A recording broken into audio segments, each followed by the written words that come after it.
दोस्तों, संजय नाम का एक लड़का अपने घर से अपने बाइक को पैक करता और सीधे रेलवे स्टेशन पहुंचता है और वहां सीमेंट के बने प्लेटफॉर्म पर जो सीढ़ियां होती है, जो कुर्सियां होती है, उन पर जाकर बैठ जाता है और दिल्ली जाने वाली अपने ट्रेन का इंतजार कर रहा होता है। जब वहां कुछ देर बैठकर इंतजार कर रहा होता है तो उनकी नजर एक जगह बार बार जाकर टिक जाती थी, यानी उस दृश्य से, उस मोमेंट से, और वहां जो कुछ हो रहा था उससे उसकी आंखें और नजरें हटती नहीं थी। वहां से कुछ ही कदम पर एक महिला और एक छोटा सा लगभग 3 से 4 साल का बच्चा उस महिला के साथ बैठता था और वो बच्चा इस नटखटी अंदाज में इधर से उधर कुछ कारनामे करते थे, कुछ ऐसी कार्य करता था। ये जो संजय था, उनका ध्यान हमेशा उस पर लगा रहता था। दोस्तों, आने वाले चीज को बच्चा इधर से उधर करता था और कुछ जो बेचने वाले व्यक्ति थे, जो वहां विक्रेता थे, जो प्लेटफॉर्म पर कुछ सामान बेचते थे, उनके पीछे जाते थे, उनसे कुछ लेने की कोशिश करते। ले तो लेता था, लेकिन उनके पास उन्हें देने के पैसे नहीं होते थे। वो सामान विक्रेता उनसे वापस भी ले लेते थे। दोस्तों, ऐसी हरकतें, ऐसी जो कारनामे थे, वो देख देख के उन्हें अजीब लगने लगता था और ये संजय उठकर जाता है और प्लेटफॉर्म पर कुछ एक दुकान से कुछ चिप्स बिस्किट, कहे तो 100-150 का एक पॉलिथीन में पैक करता है और सीधे बच्चे के हाथ।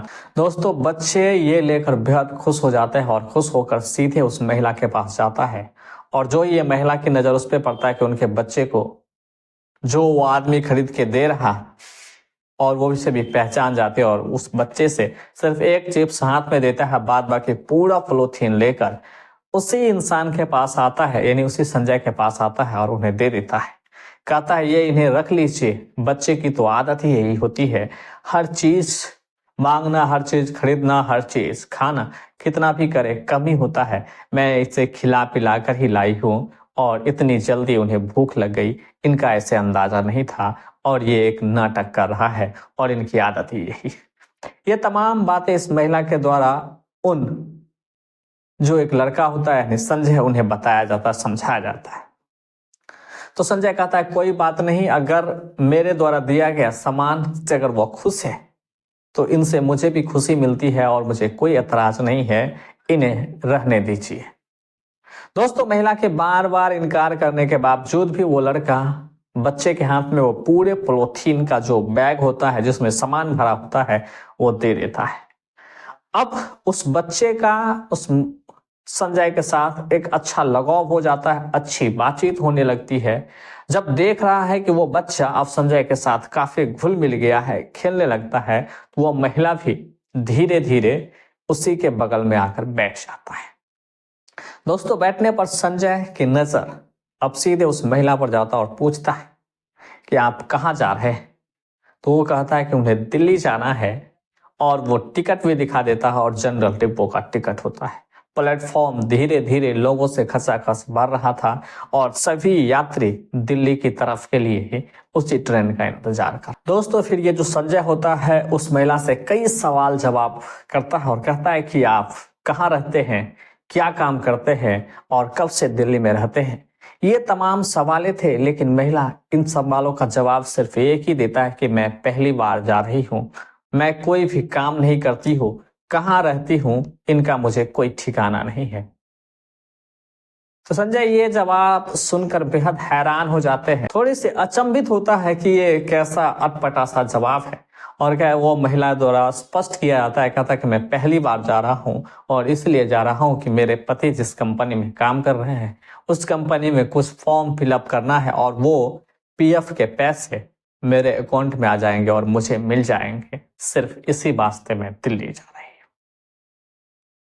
दोस्तों, अब जो नज़ारा था, जो तस्वीर था और जिस महिला के बारे में जानकारी थी, अब थोड़ी बहुत संजय के लिए साफ हो चुका था और साफ साफ समझने लगा है कि यह महिला किसी और के साथ नहीं, अकेले है, अनजान है और अनजान शहर में भी जा रही है।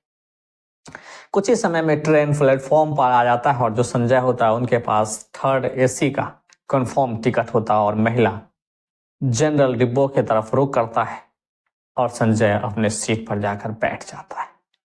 लेकिन पता नहीं उसकी मन ऐसे जो सुकून था वो नहीं था। वो सीधे अपने बोगी से बाहर निकलता है, देखता है कि महिला अभी भी मेहनत कर रही है, संघर्ष कर रही है सिर्फ उस डिब्बे में घुसने की।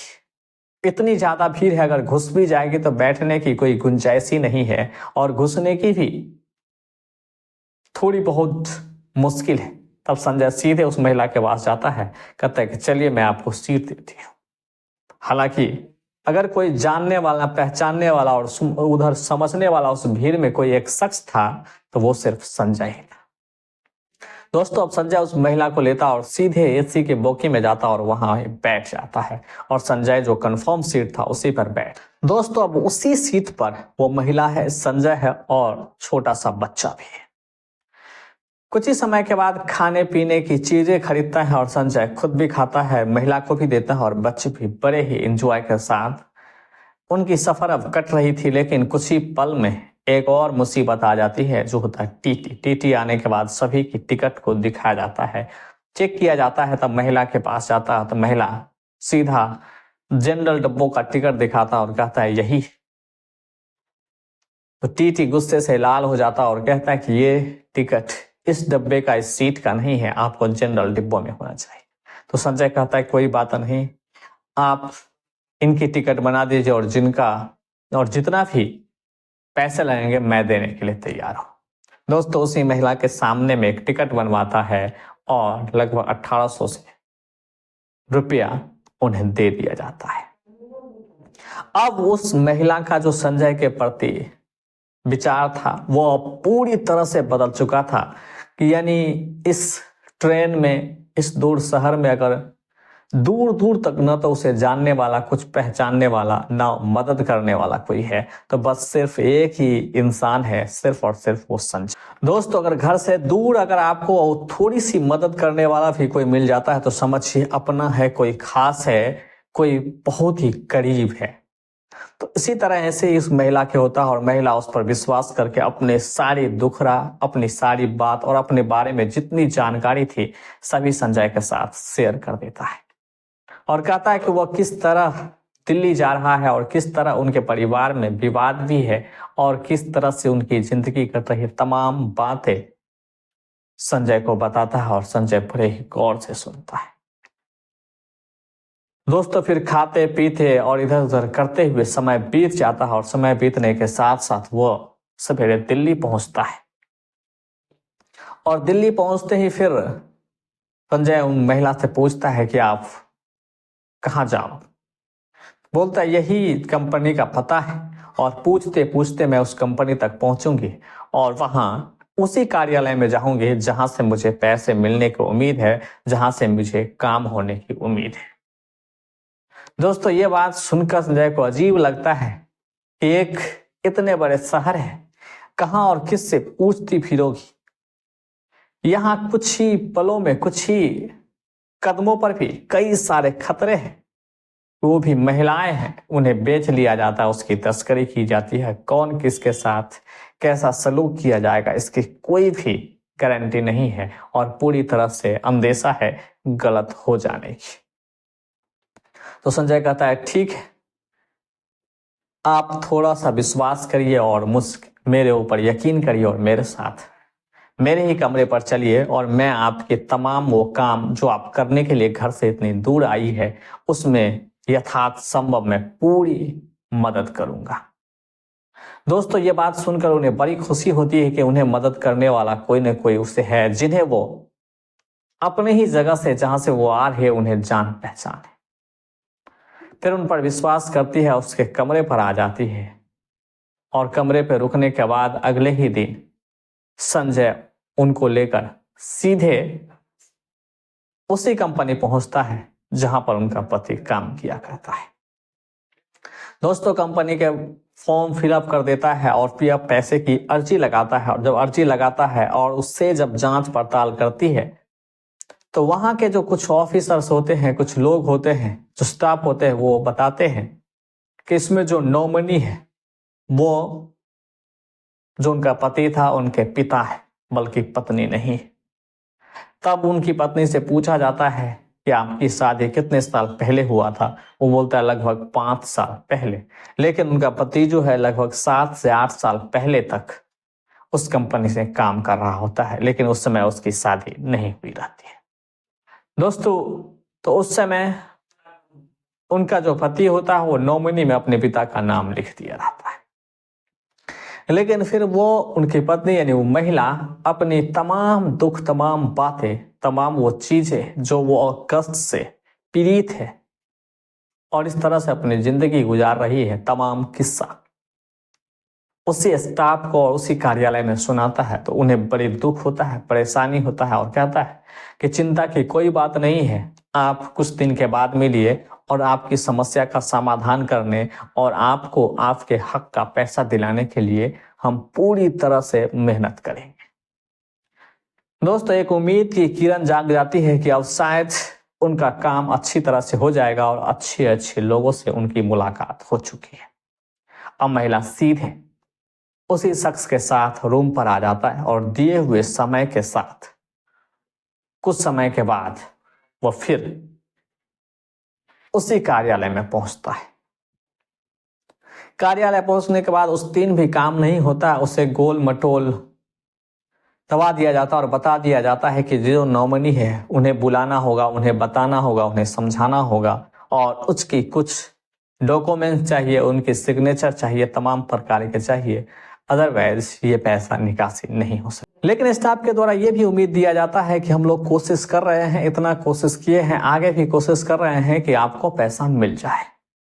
दोस्तों, फिर ये बात सुनकर महिला चली जाती है और फिर अगले समय दिया जाता है और अगले समय में मिलने को कहा जाता है। लेकिन इसी बीच में तब तक कार्यालय के आदमी उसी फॉर्म पर और उसके पिता के नंबर पर बात करता है तो पता चलता है कि वो भी इच्छुक है, वो भी इस कार्य को संपन्न करना चाहता है, पीएफ के पैसे को निकालना चाहता है।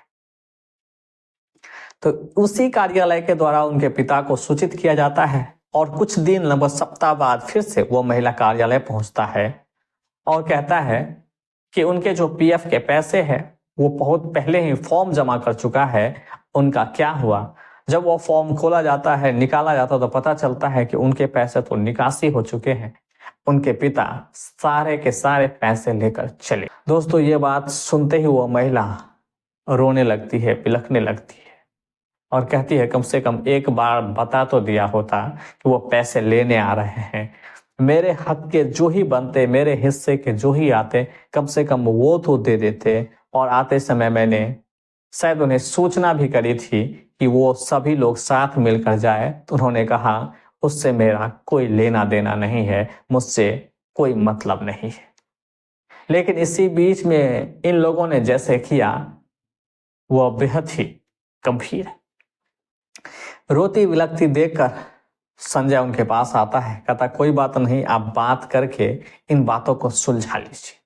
तब उनके द्वारा कहा जाता है कि वह वर्षों से ही अपने मायके में रहती है, अपने परिवार के साथ रहती है और उनका जो ससुराल है उनसे उनका रिश्ता लगभग टूट ही चुका है और वर्षों से वो एक दूसरे से बातचीत नहीं करते हैं, न खोज खबर रखते हैं, न किसी प्रकार की जानकारी। दोस्तों, जिस उद्देश्य के लिए, जिस कारण से अपने घर से इतनी दूर एक अनजान शहर में अपने पति के पीएफ के पैसे के लिए इतनी दूर आया था, इतना मेहनत करके, जो एक आशा था, एक विश्वास था, जो एक उम्मीद थी कि उन्हें पैसे मिल जाएंगे, शायद उस पैसे से उसकी जिंदगी आसान हो जाएगी, अब वो पूरी तरह से बिखर चुका है, टूट चुका है, उसका कोई आधार बचा ही नहीं है। एक उम्मीद की किरण भी नहीं बची है क्योंकि उनका पैसा टोटल निकल चुका है, ट्रांसफर हो चुका है किसी और अकाउंट। अब दोस्तों, वो दुखी रहने लगती है, परेशान होने लगती है और उन्हें समझाने बुझाने वाला, उनका देखभाल करने वाला सिर्फ और सिर्फ एक संजय होता है, जो एक अनजान शख्स है और कुछ दिनों से ही उनकी जान पहचान है और बच्चों के साथ काफी लगाव। अब दुखी होकर एक दिन फिर से वो कार्यालय में पहुंचता है और कहता है कि मेरे हक का पैसा आप किसी न किसी तरीके से आप उन्हें बोलिए और दिलाइए। जब ये बातें उस स्टाफ सुनता है, उस कार्यालय के लोग सुनता है तो कहता है आप उनसे ज्यादा पैसा कमा सकते हैं और आपके अंदर वो क्षमता है, ज्ञान है और आपकी जो खूबसूरती है आप बहुत ज्यादा पैसा कमा कर दे सकता है। सिर्फ और सिर्फ मेरे एक बात मानिए, मुझे समझिए और मुझ पर यकीन कीजिए। ज्यादा कुछ करना नहीं है और पैसा ही पैसा हो जाए।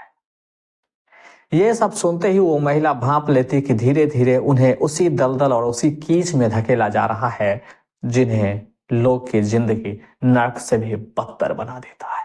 और उसके बगल में खड़े संजय भी ये सभी बात साफ साफ सुन रहा होता है और अंत अंत तक इस महिला को इस बात से पर्दा उठा देता और कह देता है कि तुम्हें इस प्रकार के काम करना है, यानी दूसरों के साथ सोना है। अब महिला ये बात सुनकर बेहद दंग हो जाती है और सीधे बैठे हुए कुर्सी से खड़ा होती है और संजय की तरफ देखती है। संजय 4 कदम आगे आता और कहता है कि आपका जो काम था उसी काम से काम रखिए, ज्यादा मुफ्त में न तो सलाह दीजिए न ही आपकी सुझाव की जरूरी है। अब सीधे संजय उनका हाथ पकड़ता है और अपने रूम पर आ जाता है।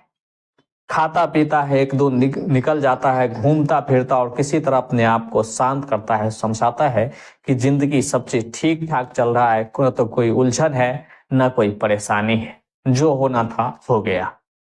अब 1-2 दिन बीतने के बाद दोस्तों, अब वो जो महिला होती है वो अपने घर की तरफ यानी दिल्ली को छोड़कर निकलना चाहती है, वापस आना चाहती है। तो संजय फिर से कहता है कि नहीं, 1-2 दिन और रुक जाइए और रुक कर घूमिए फिरिए, इसके बाद अपने घर की तरफ रुक कीजिए। फिर ये महिला वही बात बोलती है कि 1-2 दिन या 3 दिन करते करते तो यहाँ महीनों निकल चुका है और मैं आपके ऊपर और भी बोझ बन के नहीं रहना चाहती हूँ। मुफ्त में यहाँ बैठकर नहीं खाना चाहती हूँ और आप के साथ जितनी खर्चा हुआ है और जितने पैसे का आपने मेरे ऊपर खर्च किया है वो देने के लिए भी मेरे पास कुछ भी नहीं। दोस्तों, ये जो संजय होता है वो बच्चे के साथ और उस परिवार के साथ, इन लोगों के साथ अच्छे से घुल मिल चुका था और इन्हें उनसे जो दूरियां बताई जा रही थी, समझाई जा रही थी कि वो चले जाएंगे, इनसे अंदर ही अंदर बहुत ज्यादा दुख हो रहा है। बहुत ही गंभीर स्वरों से संजय कहता है कि आप ऐसा क्यों सोच रहे हैं? मुझे आपके यहाँ रहने से न तो दिक्कत है, न परेशानी है, न खर्च का कोई समस्या है।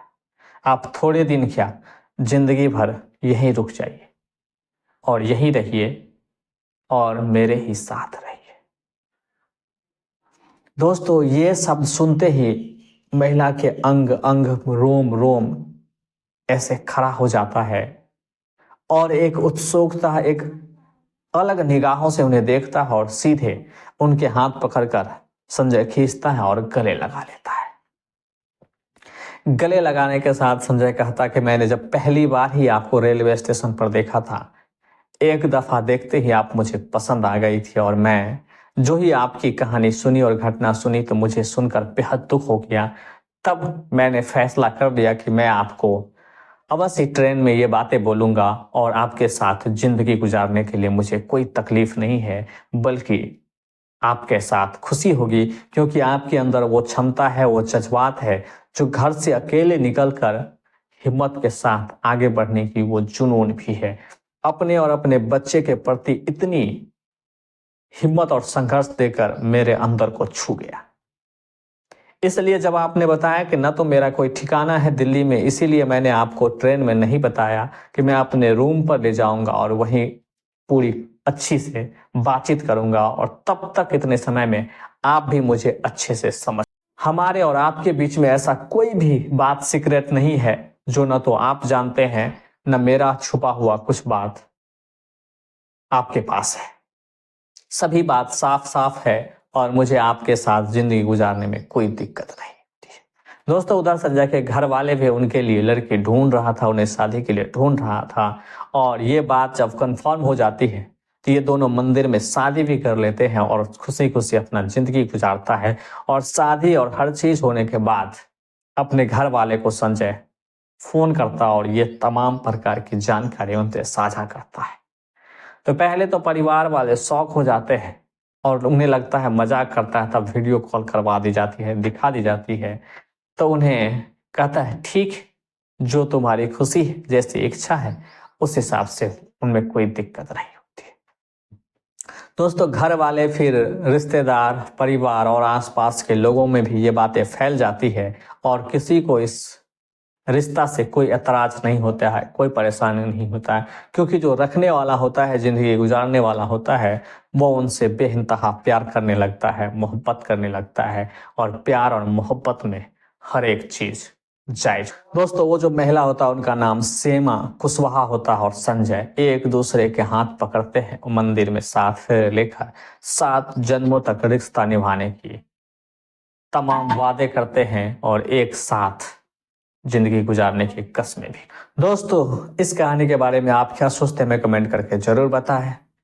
अगर आप यहां तक आ गए तो वीडियो को एक लाइक कर दीजिए और चैनल को भी सब्सक्राइब कर